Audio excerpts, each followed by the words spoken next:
Olá, gente, tudo bom? Aqui é a Rafa Fustan e a gente vai falar sobre um documentário que é um capítulo só e que, na verdade, chama Elisa Samúdio, a Vítima Invisível.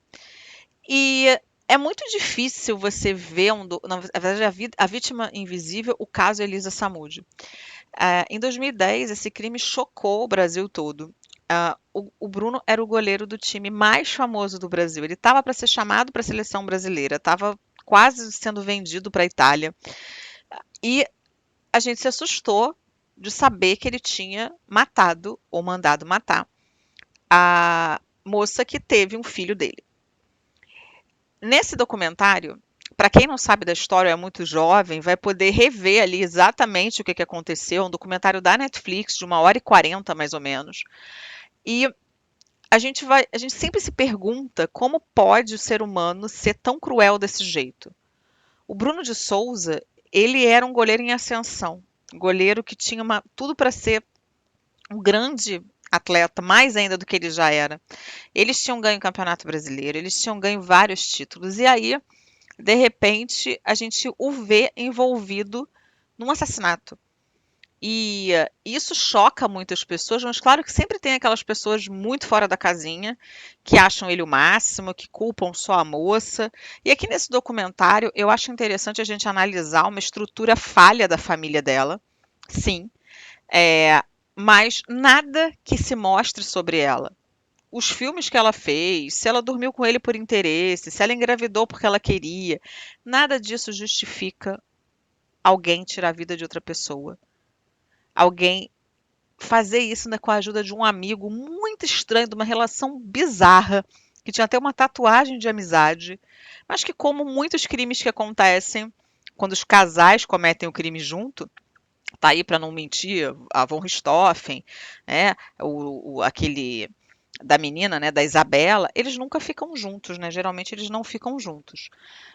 Eu não sei, acho que aquele da Isabela também já não tá mais junto. Mas, de qualquer maneira, e um começa a acusar o outro, também tem isso, né?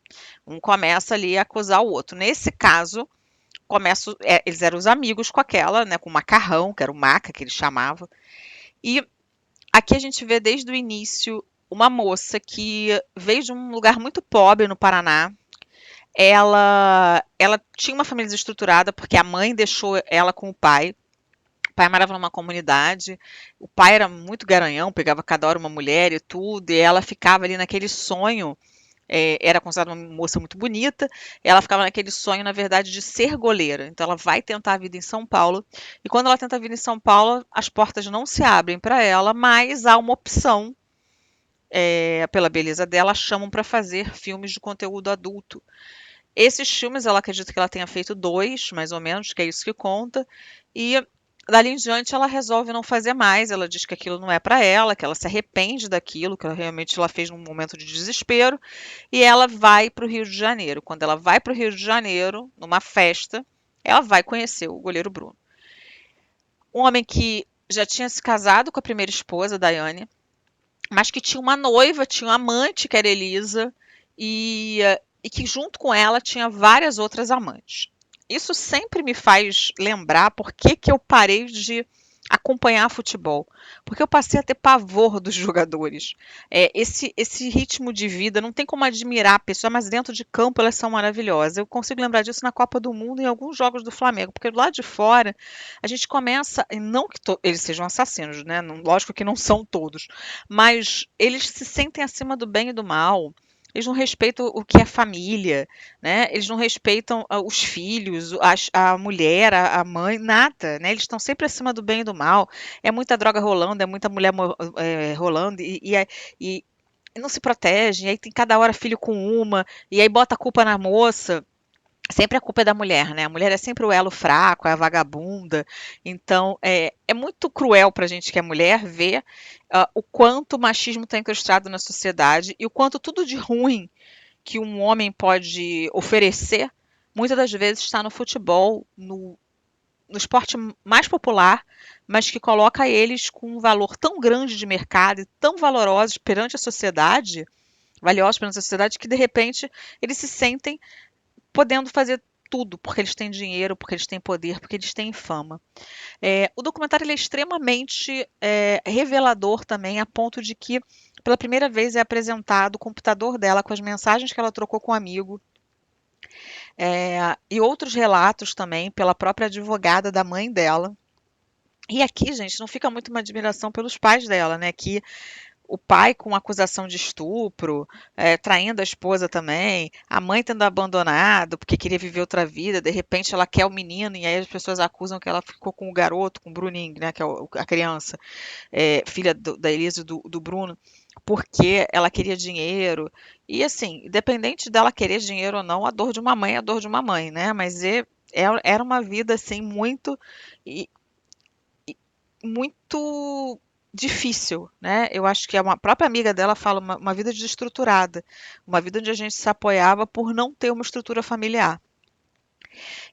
Esse caso todo, né, na verdade, começou a acontecer quando ela descobriu que estava grávida. Então isso aconteceu em maio de 2009. Ela percebeu que estava grávida e foi atrás dele para dizer isso. Ele, a princípio, né, parece falar com ela numa boa, depois ele começa a não querer falar com ela, a ameaçá-la, né, a dizer que vai matar ela, a criança. Ele não quer que aquilo estrague, essa que dá a impressão, e assim como as pessoas também deram um depoimento, estrague um momento dele de carreira. Então, ter aquele monte de mulher, tá bêbado, tá em festas, né, dá declarações no Dia da Mulher, que quem nunca bateu em mulher, ou seja, um lixo de pessoa, né? Uma criatura que deveria ser afastada do convívio da sociedade, ainda mais depois do que ele fez. Mas a gente sabe que ele está solto, sabe que ele está jogando de novo, é que estava jogando, sei lá, não sei se ainda está, e, e sempre negando, né? E assim, eu fico pensando, gente, eles ganham tanto, é tão pouco essas pensões que eles dão, é tão microscópico. O que, que eles acham que é, né? Ah, mas na verdade tem um cara ali que é do Flamengo, enfim, tem um homem que ele fala, um jornalista, eu acho. Ele fala: eu acho que o que marcou mais ali foi o fato dele virar um motivo de chacota por ter engravidado uma mulher que todo mundo dizia que era uma prostituta.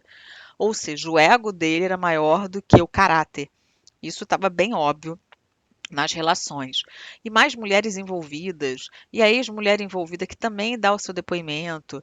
É, e a data que ela desapareceu, né, foi mais de um ano depois, né, da gravidez. Então, a criança tinha 4 meses, foi no dia 4 de junho de 2010. Ela desapareceu e nunca mais foi vista. E eu lembro que tá ali também, né? A gente vê os depoimentos deles e o menino que é menor de idade, ele que tinha falado, ele, menino, o outro, acho que se é menor de idade ou muito jovem ali, ele que diz, não, aconteceu isso, eles bateram nela, bateram muito nela, esse macarrão bateu muito nela. E as versões começam, né, a demonstrar que ela tinha sido estrangulada e que, de acordo com eles ali, ela foi morta, esquartejada e jogada para os cachorros comerem. O que eu acho muito bizarro é que até hoje nunca foi encontrado a ossada, né? Porque geralmente o cachorro não come o osso inteiro. Quem tem cachorro já deve saber disso.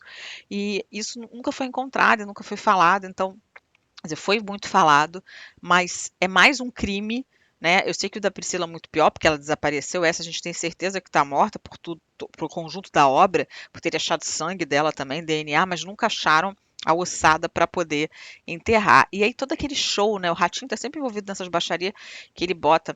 Ah, R$ 1 milhão para quem trouxer a Elisa para o palco. Eu devia saber que estava morto, que ninguém ia pagar isso. Mas enfim, e saber também que essa gente está toda solta, né? É também muito difícil, assim, é como se o crime compensasse de alguma maneira, né? É muito triste que essa moça tenha perdido a vida, que o filho dela tenha perdido a mãe. E, enfim, é um documentário que vale a pena assistir, mas que a gente já sabe, obviamente, o final, e foi mais um para eu me, né, ficar com muita raiva. Já não aguentava nem olhar a cara dele quando aparece assim agora, então relembrando tudo que aconteceu. Tem que ser uma pessoa muito cruel, de falta de caráter, de falta de humanidade, né? Um verdadeiro lixo. É isso, gente. Se vocês gostaram desse vídeo, deixe seu like, comenta aqui embaixo. Está disponível na Netflix. Fui!